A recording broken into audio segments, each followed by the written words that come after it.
Hey guys, welcome to the HackedExistence video tutorial for how to install Django on a Raspberry Pi. I'm using a Raspberry Pi that's running Occidentalis, which is derived from the Raspbian distribution of Linux. It's maintained by Adafruit, has a few kernel modifications for some easier GPIO access, but if you're not sure what to do, just run Raspbian. That's the vanilla flavor that everybody runs on the Pi. So I've already installed the OS, booted it during the whole Raspberry config app that comes up. I've used expand rootfs, I've changed the time zone, and I've enabled the SSH server, and that's going to allow us to SSH from here into the Pi so that I can do it from my Mac.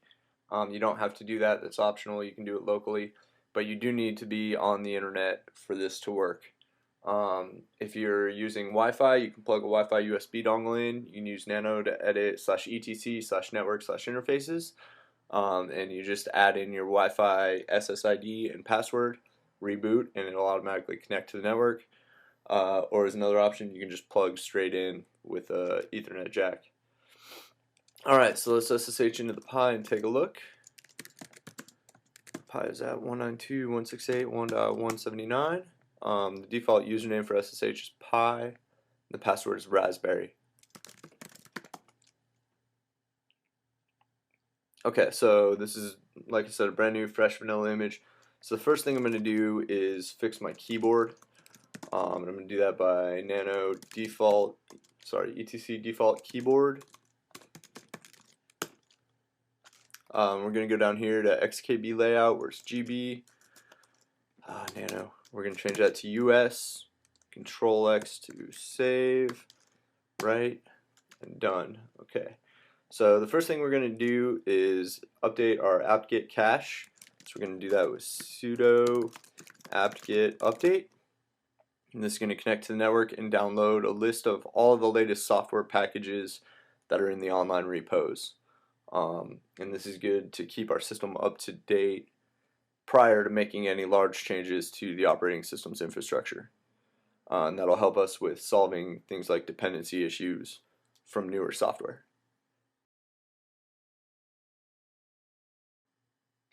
Alright, now that our apt cache is all updated, we're going to run sudo apt-get upgrade. And this is going to go through and upgrade all of the packages that are out of date on our system. So here you can see there's going to be 317 upgraded packages. So we're just going to hit enter for yes. And this is going to take a little while, so I'm going to speed this up.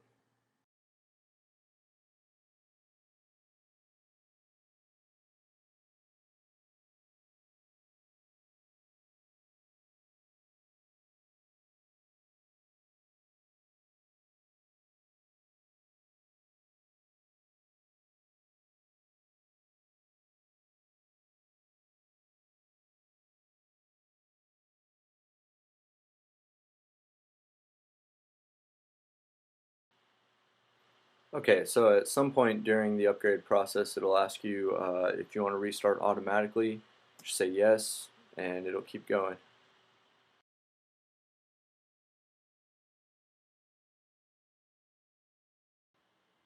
Alright, so now our upgrade is complete. I skipped the video pretty far ahead. That probably took about 2 hours, so you might want to go grab a coffee or something while that's running. So now our system is all up to date. The first thing we're going to do is install Vim.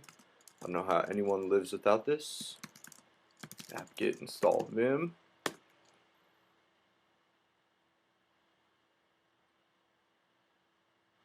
And we'll say yes. And there we go. Okay, so while that's running, I'll explain what we're going to do to actually install Django. So we're actually going to clone a GitHub repo that this guy phalt has put together. So you guys should definitely jump on here and start his repo, show him some love. This thing is awesome. It's just a Django Pi installer. So let's take a look at what it does. So basically it runs what we just did, apt-get update, and it won't find anything new because we just ran it. We install Python virtual environment and Python pip. So virtual env allows us to run multiple Python instances on the same machine without them messing with each other, which is very useful for Django. Pip is a package installer. Then we're going to install Nginx as our web server, and that has a dependency OpenSSH server. We're going to fire up our virtual env, and then we're going to install Django fab deploy, build essentials, Python dev, and libmysql client dev. Those are all dependencies that are needed for Django to run. We'll activate the virtual environment, then install all the things in requirements.txt. We'll run a Django test and then be done. So let's look at the requirements. So these are all the packages that we're going to pip install: Django, South, Pillow, Requests, Gunicorn, and MySQL Python. So basically there's not a whole lot to these scripts. They just automate installing all those packages for us so we don't have to type all that stuff manually, which is pretty nice. Okay, so let's see, where are we at here? We're in our home directory. Okay, so we're just going to git clone this github.com/phalt/django-py.git. So that's going to pull down all these files right here into a directory in our home directory. So now we can go into there, and there's our files. So we're going to do sudo /setup.sh and run this shell script. And this again is going to take a while to install, but it's going to install pretty much almost everything that we need to get Django up and running, and then we'll just look at configuring it.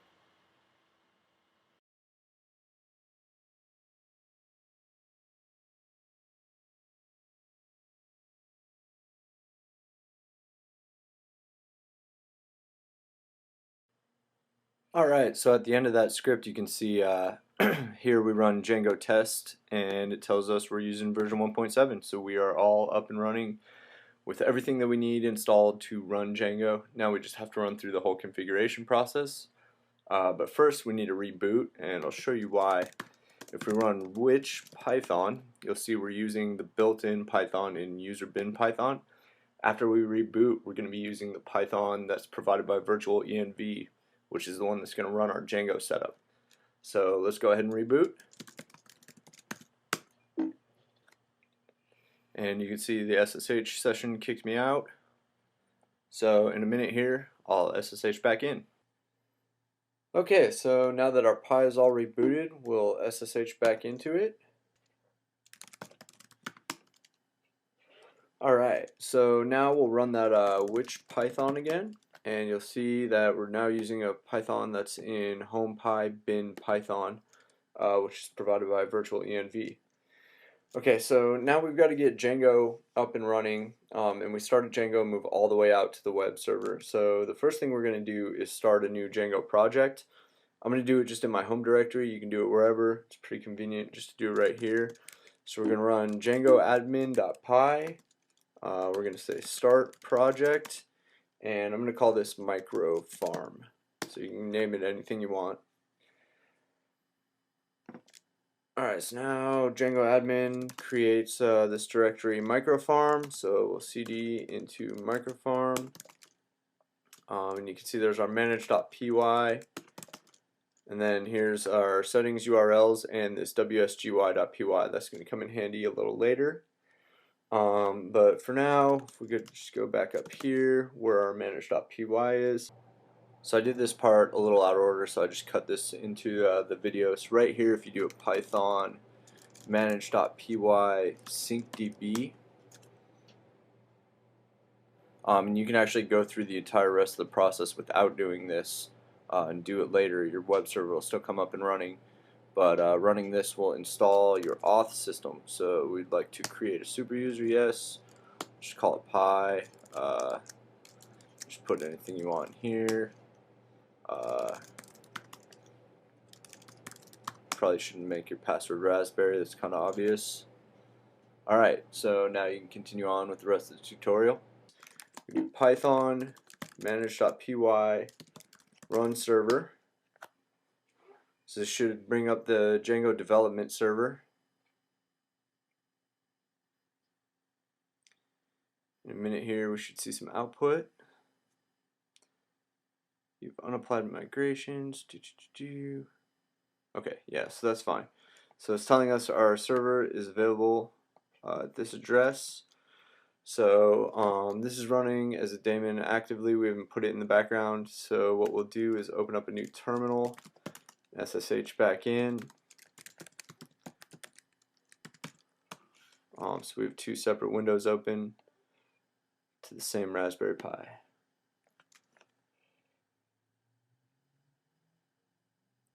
So what we're doing here is we just want to test to make sure that the web server is up and running.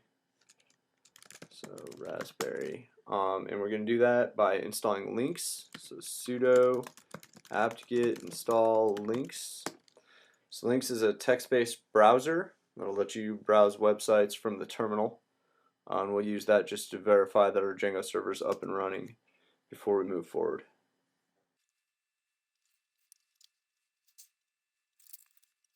Okay, so now we will links, and we'll use the address from right here. Our loopback on port 8000. Paste that. So go, and you can see congratulations on your first Django powered page.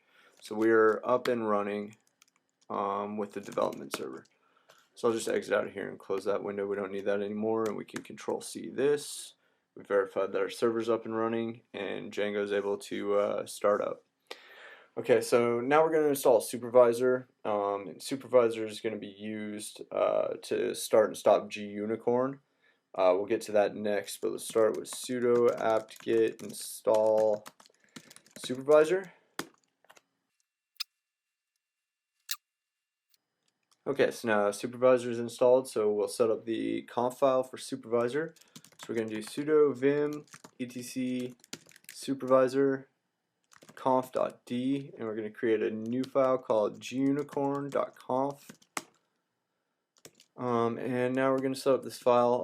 All of this is available on the HackedExistence website. If you just log on there, you can copy and paste all this stuff. Program gunicorn. So the command for this, we're going to use all absolute directories, so home, pi, bin, just to make sure it uses the right Python. Home, pi, bin, gunicorn. I'm going to say microfarm.wsgi:application, and I'll explain how that works in a minute here. It's also going to depend on this directory, home, pi, microfarm, so it's also going to be important. Our user is pi, auto start is true, auto restart is also true. Let's see, std out log file. We're going to put our logs in var log supervisor gunicorn.log, and we'll do a std err log file, and we'll stick that in var log supervisor gunicorn error.log. Alright, and that's the whole file. So now I'll explain to you why we have microfarm.wsgi:application here. So basically, Gunicorn is going to be the link between the Django backend server and Nginx, which is our web server. So inside of our project's root, there's this file called wsgi.py, that was generated by the Django admin.py script when we ran start project. So let's take a look at what it does. Basically it defines the Django settings module, and it tells it that it's the microfarm.settings file, and then you can see we pop up this variable called application that gets the WSGI application. So that's where that :application comes from. WSGI is this file, and then microfarm refers to this directory. So it's microfarm.wsgi:application. That's how you get to that point. Okay, so now we need to push all of our changes into supervisor. So we're going to do supervisor sudo supervisor ctl reread. Okay, so if you run supervisor control reread and you get this no config updates to process, you've got something wrong with your syntax of your file. So let's take a look. And it looks like we've got an R here, PROGRAM. Alright, let's try that again. So sudo supervisor control reread. Alright, so Gunicorn is now available. So do sudo supervisor control, and we'll do update, and then we'll do status. Alright, so Gunicorn is running. Awesome. We're good to go there. Okay, so now let's set up some directories for our files. So I'm just going to cd back into my home directory. I'm going to do sudo make directory var www var www static and var www media. This is going to be our root of our web server. This is the static and media directories that Django need. So we're just going to create those real quick, and then we're going to change some permissions on them. Sudo chown minus capital R for recursive. We want pi colon www-data. So pi is your user, www-data is your group. And we're going to do var www. So this is going to apply pi is the owner, and this is the group recursively to everything inside of here. Awesome. Alright, so now let's go into our microfarm directory and into our microfarm where our settings is, and we'll pull up our settings.py, and we need to go to the bottom. Just right above the static URL, we'll do media root equals /var, and these are the directories we just created. Media, then you have media URL. We're just going to make that /media. Then you have static root. It's going to be var www static, and then the URL can stay the same. Alright. Okay, so now we need to move all the static files over onto that directory for our web server. So we're going to go back up here where manage.py is, do python manage.py collect static.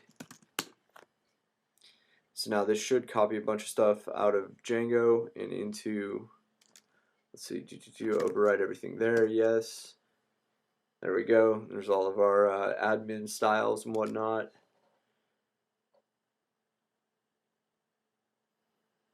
Okay, so now let's make the bridge with Nginx. So we'll do cd/etc Nginx.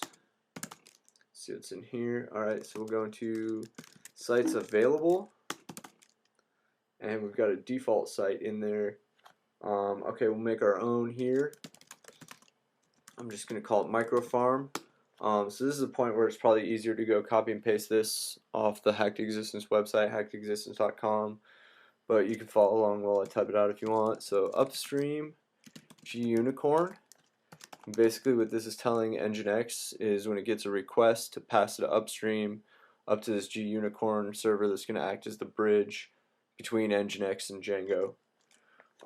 So that server is going to be 127.0.0.1 on port 8000, and that's what we looked at earlier from links. And you terminate lines in this file with a semicolon. So now we have a server config. So we're going to have it listen on port 80, and we're going to set the root to var www. Let's set up some access logs. Var log Nginx microfarm access .log. And we'll set up an error log the same way. Var log Nginx microfarm error.log. Okay, client max body size 0. So I just took a bunch of default options. I haven't gotten to making this work really well yet, so I'm just trying to get it up and running now. At Gunicorn. Alright, location at Gunicorn. Client max body size 0. proxy pass.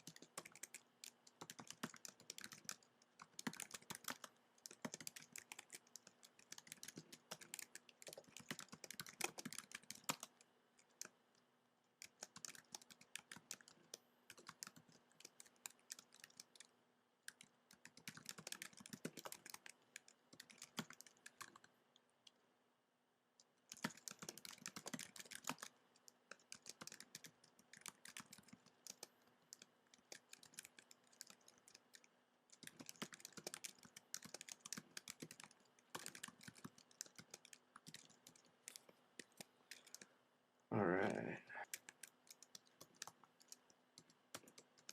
So now we'll write this file. We'll cd back to sites enabled. Create a symbolic link back to that file we just created. So that's available microfarm. So I need to sudo that. Makes sense. Okay, so now we have microfarm and default in sites enabled. We're going to remove default.